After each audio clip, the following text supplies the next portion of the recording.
Olá pessoal, tudo bem? Vamos lá para dicas do Rodrigo. As dicas hoje serão sobre conteúdo de razão. Então vamos lá, conteúdo corriqueiro em provas aí. Vamos dar algumas dicas sobre esse conteúdo. Vamos lá. Razão entre dois números A e B, com B diferente de zero, significa a divisão ou quociente entre esses números A e B. Algumas formas de representar essa razão são essas aqui. A gente costuma representar ela assim, assim ou assim. Costuma se chamar esse A aqui de antecedente e esse B aqui de consequente. Mas essas representações aqui já são suficientes para a razão entre A e B, com B diferente de zero. Continuando aqui, considerando agora A e B diferentes de zero, as razões AB e BA serão ditas razões inversas uma da outra quando o produto entre elas for igual a 1. Então, sempre que o produto de duas razões for igual a 1, essas razões serão ditas razões inversas uma da outra. Beleza? Vamos lá. Problema 1. O número de cursos superiores de graduação atualmente na faculdade Univertix em Três Rios é 7.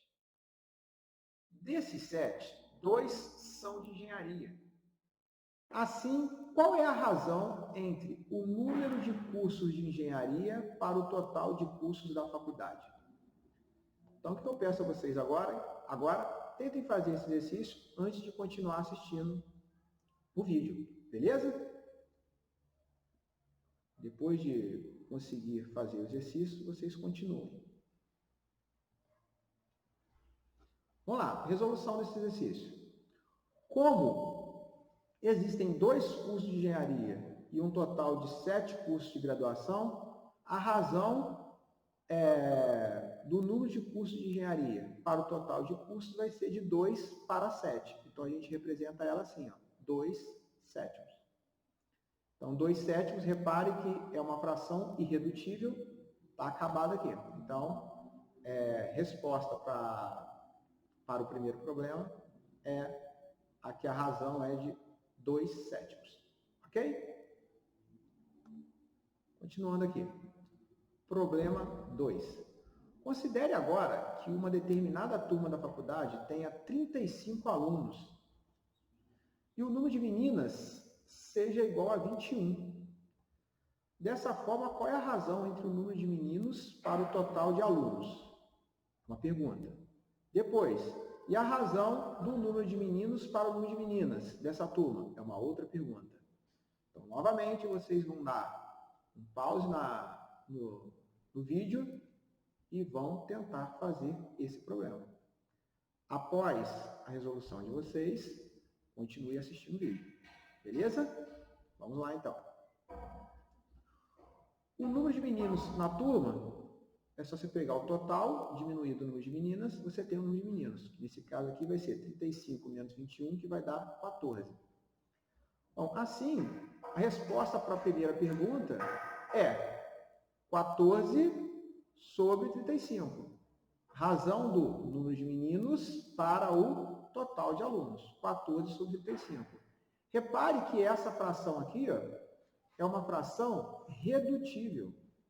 Redutível por quê? Porque a gente pode simplificar o numerador e o denominador pelo mesmo número.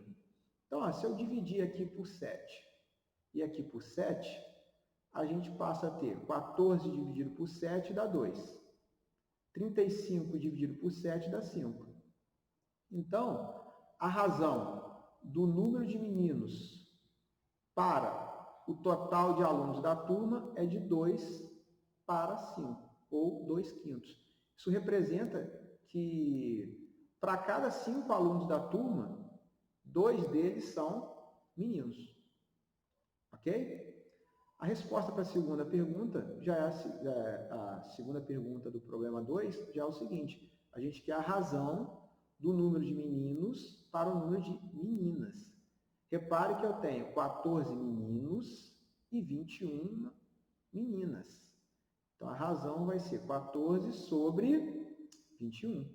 Novamente, a gente tem aqui uma fração redutível. Simplificando o numerador e o denominador por 7, a gente obtém 14 dividido por 7 dá 2. 21 dividido por 7 dá 3. Então, 2/3 é uma fração irredutível, não tem como a gente simplificar ela mais. Então, a resposta para a segunda pergunta é 2/3. Para a primeira pergunta é 2/5. Beleza? Espero que tenham acertado. Vamos lá. Existem algumas razões especiais que são muito usadas no dia a dia por diversos profissionais. Como exemplo, a gente tem aqui a velocidade média, escala, densidade demográfica, densidade de um corpo, dentre outras. Tá? O famoso número π, número irracional, ele também é obtido de uma razão.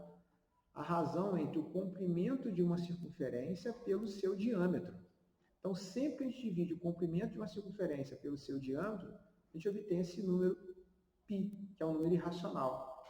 Repare que o número de casas após a vírgula aqui não tem, tem infinitas casas e essas casas aqui não são periódicas. Bom, então vamos lá. Problema 3. Suponha que um dos alunos da faculdade mora numa cidade vizinha de 3 rios e que a distância de sua residência até a faculdade seja de 40 quilômetros. Como ele gosta muito de pedalar, de vez em quando ele vai para a faculdade de bicicleta. Numa dessas idas dele de bicicleta, ele notou que gastou exatamente 2 horas para percorrer os 40 quilômetros. Sendo assim, qual foi a velocidade média dele no percurso de sua casa até a faculdade? Repare que aqui a gente está usando uma das aplicações da razão, que é em velocidade média, ok? Então, novamente, dá um pause no vídeo e faça essa questão aí. Depois, volta para o vídeo. Beleza? Então, prosseguindo aqui. Resolução. A velocidade média é a variação da posição, deslocamento de um móvel em relação ao referencial durante certo intervalo de tempo. A gente vai chamar essa velocidade média aqui de Vm. Então, a velocidade média desse aluno que saiu de bicicleta da sua casa até a faculdade vai ser 40 quilômetros, foi a distância que ele percorreu da sua casa até a faculdade, dividido por 2 horas, que foi o tempo gasto por ele de sua casa até a faculdade. Então, 40 quilômetros dividido por 2 horas, a gente simplifica por 2 e 2, ou divide direto. 40 dividido por 2 vai dar 20. Então, a velocidade média desse aluno foi de 20 km por hora. Ok? Vamos aqui para o último problema da aula, que fala sobre comprimento e circunferência. Nós vimos que a razão entre o comprimento de uma circunferência e o seu diâmetro é o número π. Então, olha só, se a medida do raio de uma circunferência é de 1,5 centímetro, e se considerarmos π igual a 3,14, repare que agora a gente está considerando uma aproximação racional para o número π.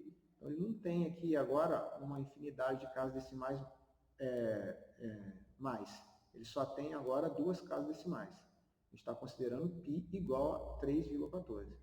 Mas lembrando que π é um número irracional. Existem infinitas casas aqui decimais, ok? E elas não são periódicas, pois o número é irracional. Então, vamos lá. Vamos calcular o comprimento dessa circunferência. Novamente, um pause no vídeo e tentem fazer o problema. Beleza? Prosseguindo aqui. Sendo o seu comprimento da circunferência e o seu diâmetro, o que a gente viu? Que a razão entre o comprimento e o diâmetro é o número π. Agora, o diâmetro de uma circunferência é igual ao dobro do seu raio, ou seja, o diâmetro é igual a 2r. Como o raio da circunferência vale 1,5, o seu diâmetro vai ser o dobro. O dobro de 1,5 é 3. Só multiplicar 1,5 por 2. Então, o que a gente tem? Comprimento dividido pelo diâmetro é igual a π. A gente resolve isso aqui. Como que a gente resolve isso aqui? Multiplica por 3 os dois lados da igualdade aqui. Então, você vai ter C, que vai simplificar o 3 com 3 no primeiro membro, igual a 3π. Então, C é igual a 3π. A grosso modo, o que você fez aqui? Você pegou esse 3 que estava dividindo e colocou ele do outro lado aqui, multiplicando. Isso foi feito na prática, tá? Então, o comprimento aqui foi de 3π centímetros. Esse é o comprimento dessa circunferência, 3π centímetros. Só que, no problema, eles pediram para a gente considerar π igual a 3,14.